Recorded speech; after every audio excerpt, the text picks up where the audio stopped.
73,2% од децата на возраст од 13 до 15 години немале никаков проблем кога купувале цигари и други производи од тутун од продавници заради тоа што се малолетни, покажува истражувањето од страна на глобалното истражување на тутун кај младите.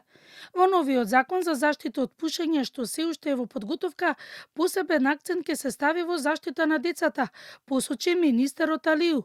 Исто така погубна е бројката е тоа што децата кажале дека никотинските производи ги користат и во училиштата. Сензорен ефект различен од природниот тутунски профил.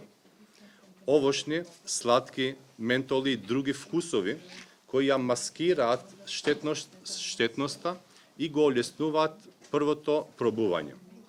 Повеќе овие нема да бидат дозволени за продажба. Трето, ограничување на маркетингот и изложувањето.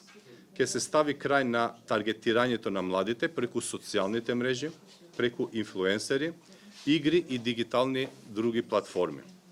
Тутунските и никотинските производи повеќе нема да бидат јавно изложени, туку во затворени ормани. ОЦЗ објаснува дека најважно е да се зголеми едукацијата во училиштата во делот на користење на никотинските производи и нивната штетност и поголема контрола од страна на инспекторите кај продавачите на цигари.